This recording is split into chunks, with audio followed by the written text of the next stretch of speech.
Hello. Just going to invite Alexa to food today. Oop, there we go. Cool.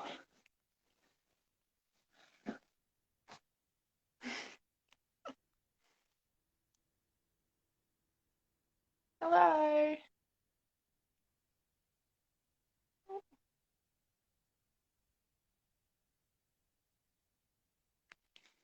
Is it gonna work?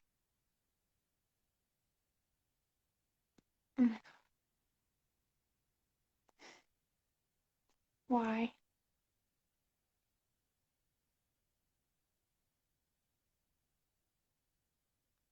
Why won't it let me?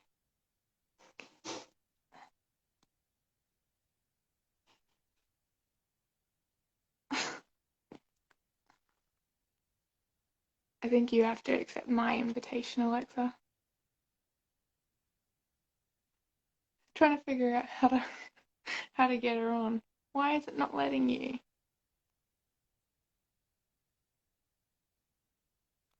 Oh no. We may have to start this again if it doesn't work. Oh yeah. Okay. How you going? I know that was a bit slow. I was like waiting. I'm like, is this gonna let us do this? No, I was pressing the button to like let you in, and it was like, no. Yeah. No, we got it. Awesome. How are you? Good. Oh, I realized I forgot my sticky note that had some points on it Oh, today. that's all right. I can I've got my list of questions here No. that we can go through. Cool. So, I guess we'll get started. Yeah, we're gonna talk about inflammatory foods and like everything around that really, and then at the end we'll Yep. chat about like anti-inflammatory foods to help combat all of that. Yeah, awesome. Yeah, Yeah. sounds good. Did you want to go over the differences between like inflammatory foods and actual intolerances? Yeah, so I guess this is where it might be a little bit confusing for a lot of people. When we talk about inflammatory foods, we're talking about typical foods that we would sort of maybe look at it as a sometimes food. So these foods generally across all boards can cause a bit of inflammation in the body. It can sort of aggravate those inflammatory pathways in our body. And when we look at more food intolerances, these can be any types of foods. These can be foods that you would look at and you'd go, oh, that could be like a healthy food, like it's a food that I would eat every single day. But for a lot of people, they might have these intolerances to that. A lot of times their bodies can produce these antibodies, which then can cause some reactivity.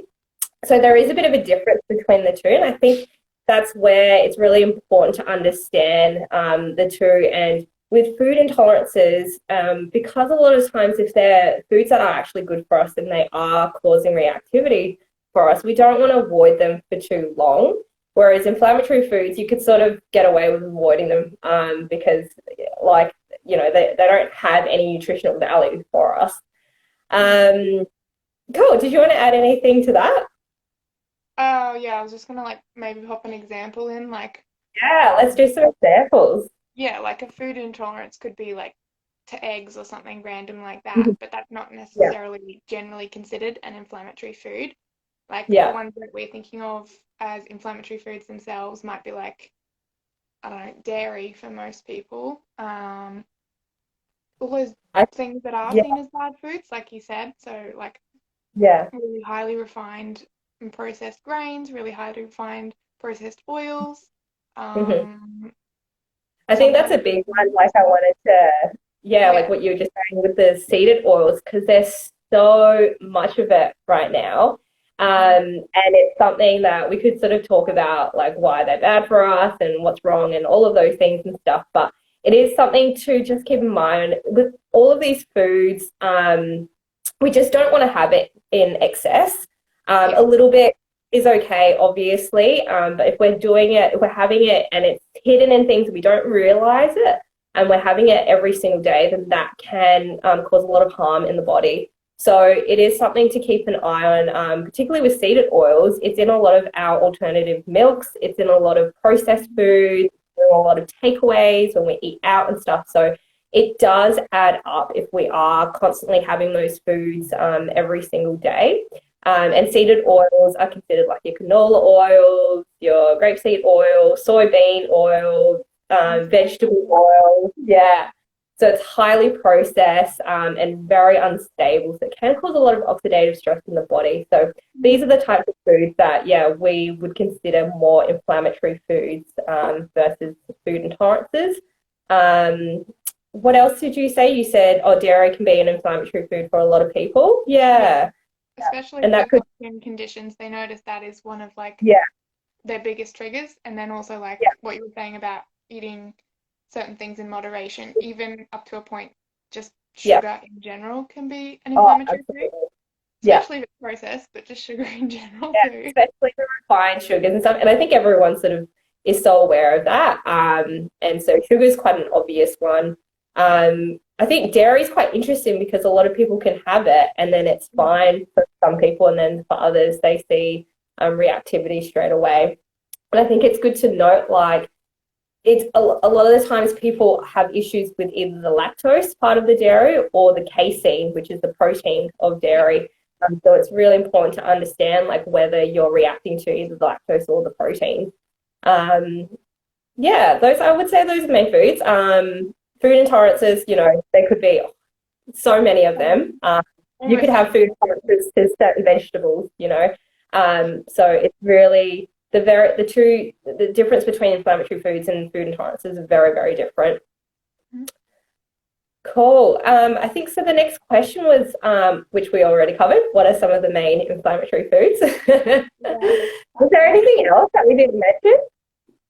Probably like a lot of the refined oils, refined sugars, refined carbohydrates, processed foods. Yeah, anything that's like not in its whole form can be an issue as well. I think of like what else there was. I had it all written down so I wouldn't Yeah. lose track. But yeah, I've completely forgotten. I think of some others along the way. So next question is, why some foods may be more inflammatory to others, and how do they differ from person to person? Right. I mean, well, everybody's different, so they do have different tolerance levels for certain foods in general, but like also inflammatory foods. Yeah. Some have better processing for that, like more Mm. efficient, I guess. Mhm. So depending Yeah. on your genetics and like how you digest food in general might Yeah. affect you differently as to another person. Yeah. Yeah. For sure. But yeah. And I think a lot of times it's similar to like food intolerances, but it does, we need to make sure that the gut is happy, balanced, and there's not, yeah. And if the gut is quite inflamed, then we are more sensitive to these inflammatory foods, you know, so our immune system will work a lot harder to tolerate these foods. And if there's lots of inflammation in the gut, then that's only going to contribute more to inflammation when we add in more of these inflammatory foods. And so that's why some people go, well, I can actually have this food and it's fine, like dairy, for example, or, you know, if they have like a really fatty meal and they feel fine on it, it's because their gut can handle it. Whereas versus someone who has more an inflamed gut or a lot of gut imbalances, and they might have a really hard time processing these oils. They feel nauseous, they feel quite sick. So we need to get the state of the gut, and that's why some people can have it and some people can't. And looking, you know, tolerance levels as well, like how much can you have, is a really big important thing as well. Yeah. Same goes for like other conditions. Obviously, the gut is your first line of defense there, so it does make a massive difference. But anything else that kind of inflammatory backing, like I don't know, endo or rheumatoid arthritis or something like that, is all going to be super affected by that incoming inflammation, even if you were working on your gut really effectively. Yeah. Which is so true, because if you think about it, like if someone has endometriosis, for example, or rheumatoid arthritis, or they have even like a skin condition, they have maybe psoriasis, and they have sugar in excess, and we know what we were saying before, that sugar can be an inflammatory food, if they have like a weekend where they've just sort of had too much sugar in them in their diet, a lot of their symptoms are exacerbated. And so that's something that we can see, you know, from an eye level. We can see that a lot of those symptoms are being aggravated by this inflammatory food. A lot of times we don't see what's actually going on inside the body. So you can imagine the inflammatory processes that are actually happening underneath the skin and stuff. It's pretty alarming. So it's important to sort of keep an eye on those symptoms itself, because that can be telling us something. Yeah, and that tolerance level, like while they are different between each person, they also can change over the course of their lifetime as well. Like So true. if you did have Just arthritis or something, and lost it for a second. I think the internet. There we go. We got it. We got it. Yeah, if you did have arthritis or something, and you were in a low stress point in your life, everything else was pretty on point, and you had I don't know, a weekend binge on lollies or something, and that set off some symptoms, that's pretty easy to tell what it was. But if you're then in a different part of your life, maybe your stress levels are higher, you're not sleeping as well, all of those things can like lower your tolerance levels, because it's already a higher inflammation level in your body already. So adding in even just a little bit of sugar at that point in time might make things a lot worse. The tolerance level is really kind of, it really depends on the person, but also what else is happening around their life as well. Yeah, absolutely. So true. Cool. So I guess that will take us to talking more about how do we combat with using more anti-inflammatory foods, how they sort of, I guess, fight off inflammation. What are the tips moving forward, you know, looking at more of an anti-inflammatory whole foods diet overall? Yeah. Oh, okay. Yeah, well, like I said, some of those things are external measures where you would be managing your stress levels and making sure that you're drinking enough water, detoxifying properly, sleeping, blah, blah, blah. But then also the way that you can change that in your diet by including, excluding inflammatory foods first, because it's easier to take them out. And adding in lots of anti-inflammatory foods. So the whole fruit and veggies, like anything with color, literally. Some really nice other ones that most people would know is like your salmon and anything with like omega-3s, all very anti-inflammatory. Did you have anything you wanted to add? I think it's important to note that it doesn't have to be complex. You know, a lot of the times it is just our whole foods that are anti-inflammatory. Your fruits and vegetables, your protein, you know, particularly if you do consume more of these foods that have high sugar in them, and you're getting a lot more takeout, things like that, it's important to include protein. I think a lot of times people forget about the protein. You know, they might just reach for a sugary snack, that sort of thing.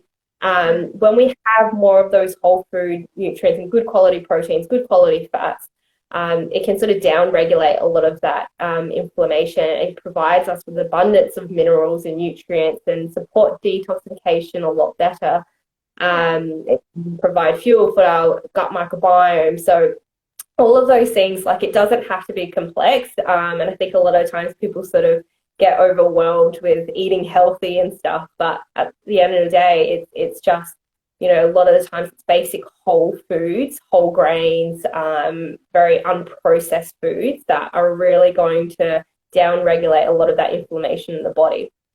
So sometimes it's just going back to basics. There's definitely things that we can take in terms of supplements and stuff as well to help support that. And one of my favorites foods and things I like to use in clinic as well is turmeric. So this is something I always talk about, but we all know that it's like a massive anti-inflammatory food. The active constituent in a curcumin is so powerful. So it's using foods like that, what you were saying before, oily fish, lemon as well is great, adding it on top of your salads, things like that, making sure you have enough protein in your meals, not skipping any meals, making sure you got some of those bitter greens paired up in your meals, all of those things, I think, Yeah, I'm Just thinking simple, about my dinner now. basic. Yeah. It's in the oven. I'm like waiting for it, and as soon as we're done, I'm gonna Yeah, go eat it. But it's I that have time, like isn't it? protein in there and lots of Yeah, yeah, carbs. that time. Yeah, Yeah. good. So I Um, think I think like oh, also, sorry. no, with your turmeric as well. The Yeah, great thing about that one in particular is that it's such a good, effective anti-inflammatory for your gut and yeah, systemically. So it yeah. like almost applies to anyone really. Mm, And absolutely. Yeah. Are there any including, anti-inflammatory herbs other than turmeric that you love using in your tonics? for sure. I mean, rosemary is always a good one. I Yeah, love love rosemary. rose. Yeah. There is also boswellia, but we don't really use that one as a liquid too much because it's expensive and it tastes foul. So it's Right. better off tablet. So there is certain Yeah. things that are a bit different per person as well, depending on what Yeah. else is going on with them. But Yeah. like anti-inflammatories, what else we got? Like Schisandra, you got your Hmm. turmeric, Hmm. rosemary. What else would I normally use? Can't even think of anything right now. Yeah. You're just It's hungry. Just think it's about your much food. easier to go as with a food as medicine approach as well because it just Yeah. improves their whole life outside of that, and it does really take a lot of those inflammatory foods away by replacing it with anti-inflammatory foods. So it's like a double Oh, effect. yeah, So absolutely. It's like the first step that we want to take. And it's so interesting when, I get a client, and it's probably the same with you, where they have a bit of a flare up and, it's quite like a bit stressful for them. They have a bit of flare up, yeah, all of their symptoms exacerbate, and then you ask them, okay, well, what's been going on and stuff, and they say, first thing, I've been experiencing a lot of stress. Therefore, I've been eating a lot of snacks and sugary foods, and I haven't been great with my meals. And then the first thing that we always do is like, all right, well, let's get back to, your balanced whole foods meals. Let's try and reduce the stress and manage that, all of those things. And then a lot of times their symptoms calm down. So before we try and add anything new, it's always important to look at, okay, well, what's happened in the last week or so? And then how yeah, do we reverse that so that, your symptoms do calm down? I think it's also important to note, like going back to food intolerances, which we haven't really spoken about tonight. It was more about inflammatory foods. But yeah, if there are food intolerances, you definitely want to understand why you have a food intolerance in the first place. Because what I was saying before, a lot of those times those foods are really good for us and they are super healthy. And if we're avoiding them for too long, then we're missing out on those nutrients from that food. So it is important to understand why you've got that intolerance in the first place, and why particularly with inflammatory foods as well, if you're just having like the smallest amount, understanding why is that the case? Why is your gut so reactive to these foods? And then it comes back to actually sorting out and repairing the gut, So it definitely does come down to that sort of underlying cause and not to just completely just look at it as, oh, I can never have that food again. yeah, Because I think a lot of times people do that and they just avoid the food forever. And then that can be more detrimental in the long term as well. for sure. And like just even a Yeah, little bit of gut work could improve that so much. absolutely. Yeah, Inflammation, yeah, really that yeah, comes before the food intolerance, if it's just an intolerance and not an allergy. So it is yeah. always, well, not always, but usually you can build that tolerance level back up once you've figured out everything. Absolutely. We've seen it many, many times at the clinic, so Mhm. it's definitely doable. Yeah. I think there was a question that came through as well about sinus congestion, some hay fever issues, and then Yeah. they would go on like a type of diet. And avoid certain foods because that can flare it up. So I think this is sort of leaning towards more of that sort of histamine issue, poor histamine breakdown, histamine intolerance, which is such a huge topic. Yeah. And this is something that I highly recommend working with a practitioner. You can see one of the practitioners at the JCN clinic. This is something that we commonly see in the clinic. It's a huge issue, and it's something that a lot of times it can be stemmed from the gut. A lot of types of bacteria can produce more histamine in the body. We can have issues breaking down histamine. We can have lack of the enzymes. And so it's really important to work with a practitioner in that area so that you can actually understand why is it that you're having these issues with these high histamine foods in the first place. Yeah. And if you do have like allergies or something like that, identifying that that is the trigger and not that you're thinking that it's something else. Yeah. It can be super frustrating. And I think with a lot of those, you know, hay fever symptoms or sinus congestion, a lot of those high, like histamine symptoms, it can be very debilitating. Like it's, you know, it's not just physical, but it's mental as well. It's very exhausting. And if you are constantly being flared up by the foods that you're eating and you don't know why, because a lot of times they're foods that are good for you, then it's definitely something to work with a practitioner, because they can then really understand, look at the underlying cause, look at your gut, why you're having these issues, and over time, like your symptoms can heal. That's the amazing part of it all. For sure. I know a lot of clients that once they do start getting that sinus congestion even, or even that nasal drip, that it really affects their sleep as well. Which goes on to affect many other things, but it can make you really unhappy. You're not sleeping properly. For sure. Yeah, definitely. It can cause a lot of you know, symptoms of depression and anxiety and brain fog and tiredness and stuff. And we've seen it many times before, and it's, you know, obviously so debilitating. But yeah, there's definitely ways around it. Cool. We did also have a question in there about what is a superfood as well, which will be different for anyone that you ask. Superfoods is such a it's so hard because in my opinion, I think there's lots of natural superfoods that we, you know, bitter foods are a superfood for so many reasons.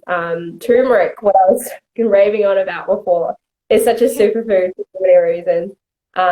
Pomegranate seeds, great for our gut, great for our liver, great for our immune system. So yeah, I think like in terms of superfoods, they're actually a lot of the times the foods that are more your everyday food, but people don't think about, rather than like your powders.